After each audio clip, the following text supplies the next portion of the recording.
So we ended last time talking about the Drake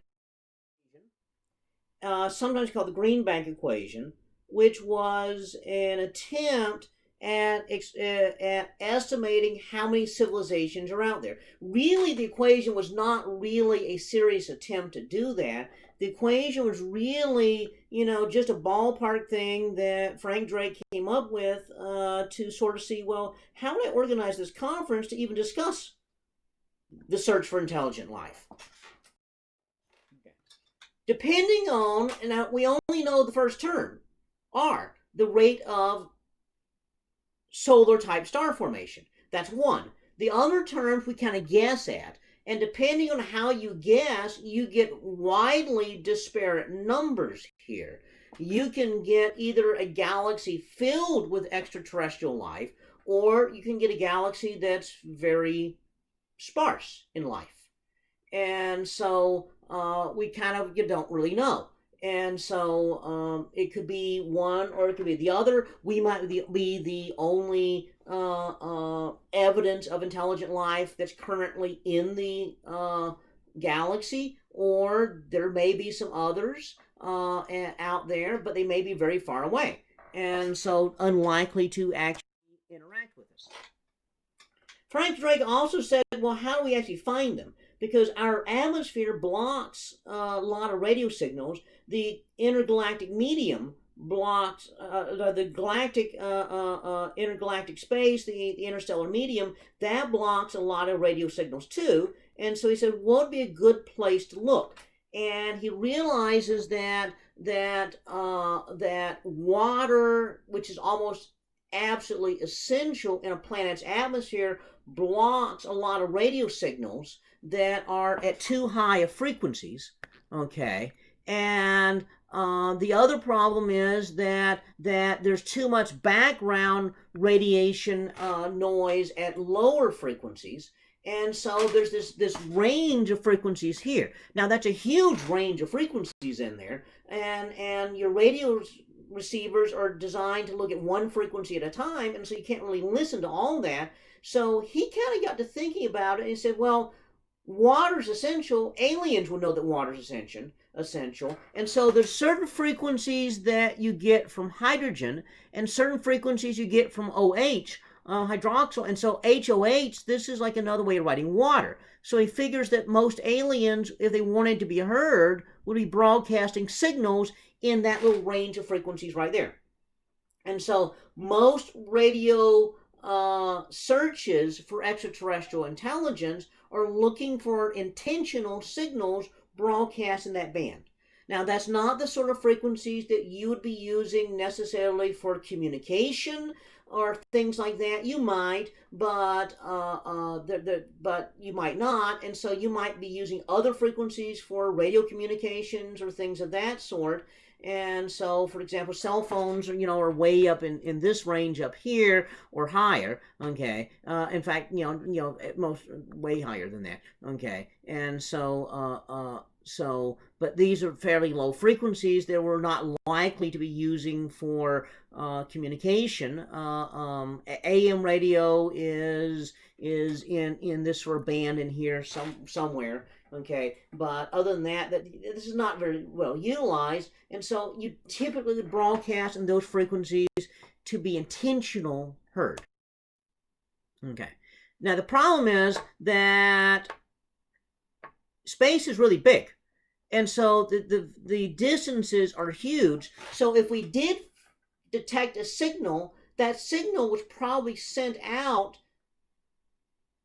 hundreds of years ago, thousands of years ago, millions of years ago.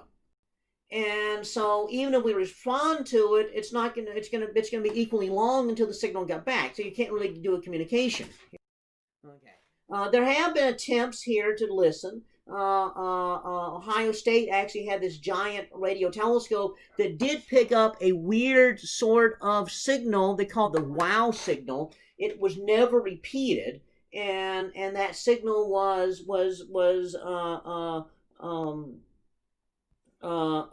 it could have been just a random sort of thing there, that just looked like a intelligence signal, or it could have been an intelligence signal. We'll never know, because this particular radio telescope was using different radio frequencies than most of the others that we're searching, and it is now a parking lot for the football stadium. One problem here is the search for extraterrestrial intelligence has a bad reputation. And part of it comes back to a focus group that was a NASA focus group in which they got a bunch of educators together, school teachers, and they were saying, let's think about this, and could you come up with some ideas? And so this was a thought process. You know, if you were doing this, what would you do? And they came up with this idea called Project Cyclops, which was this giant collection of radio telescopes looking out into space, and of course would cost a fortune. And so when Senator Proxmire heard about this, he was very famous in the 1970s and 80s for what he called the Golden Fleece Award for wasteful spending of government money. And so he awarded Project Cyclops the Golden Fleece Award. Now, they really were never going to build it. This was just like a thought sort of thing. A bunch of public school teachers got together, NASA workshop, and they said, hey, everybody think, you know, what would you do? How would you find intelligent life if you had the unlimited resources to do it? And they came up with this. But it got misunderstood. And then the following decade, another senator actually managed to get a law passed that prohibited NASA from using any money to search for SETI, search for extraterrestrial intelligence. And so that was because the general idea that it was a waste. That doesn't stop, however, that private organizations. So there's actually something called the SETI Institute. The SETI Institute, which is a private organization, you can actually join it and donate money to them. Planetary Society is another one that actually works with them, and you can donate money. And they've actually did something very similar to the Project Cyclops, and that was they built a collection of 350 radio telescopes. Building out here a giant interferometer just looking for radio signals from space. They also, for a long time, Berkeley, UC Berkeley used to have an interesting project going on, and that was they were collecting more radio signals than they had the ability to study them, and so people could download a screensaver that would run on your personal computer, and it would search all these radio signals. Well, modern computers have gotten so fast they no longer needed this sort of SETI at home sort of thing. But for decades, SETI at home actually ran as a screensaver for hundreds, thousands of people all over the world. Would just sit there and download radio signals, analyze them, and then upload the data, and then download it, read signals, and every now and then they'd find something. Everything they found turned out to be a satellite or something orbiting Earth. And so that's actually now become a bigger problem, because now there's so many satellites orbiting Earth that finding signals from space, intelligent signals from space, is being completely overwhelmed by all these stray satellite signals. But this raises an interesting question. Enrico Fermi, a physicist that worked on the atomic bomb, said, if there's aliens out there, where are they? You know, if technological advanced civilizations are so prevalent, then they ought to be easy to find, but we don't find any of them. So either our assumptions are wrong, or else technological civilizations are rare. Now, it could be either way. We could be wrong in our assumption, and it could be that technologically they advance beyond radio technology, and they don't even care to come visit us. I mean, why would you want to come here? And so, or they could be very rare. Okay. Now, you've heard, about UFOs and things, UFO is simply that. It's an unidentified flying object. It doesn't mean it's from outer space. It just means that something was seen that no one knew what it was. And that's a huge jump to say, therefore, it's from space. That's not the right way of looking at that. It is like, well, we don't know what it is. Okay, it could be from space. It could be just something that we don't know what it is.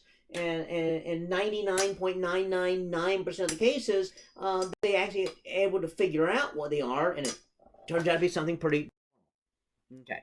Stephen Hawking actually suggested once that maybe we should not let ourselves be known to aliens. Because after all, one of the driving factors towards intelligence is surviving other creatures. And some people like Carl Sagan assumed that you evolve into a peaceful civilization. Hawking said, well, no, you might actually evolve into a warlike civilization. Aliens might actually want to take over the universe. So we don't want them to know that we're here. Because after all, when Europeans came to the New World, they weren't exactly nice to the people living there that had lesser technology than they did. And so maybe we don't want to have that happen. Okay. And so, question, is anybody out there? We don't know. There's a lot of things that can kill off life. Even if the conditions are just right, and we don't know exactly how hard it is to get conditions just right, it's so many things can kill off life. Gamma ray bursts, supernova, asteroids, stars dying, all kind of things can kill off life. Okay. And it's also so it could be that life might get started, but then it might die before it develops technological advanced civilizations. And so the other possibility, though, is that we're just not detecting them because we are not sophisticated enough, because they might develop some technology beyond radio communication. Okay. And of course, there's always the possibility that, why would you want to talk to us? I mean, just kind of look around the world right now. Why would anyone want to come talk to us? So, with that, that's really pretty much the end of the class. It'd be really cool to actually spend an entire semester just talking about exobiology, but that wasn't really it. This was just kind of a bonus part here tossed into the end of the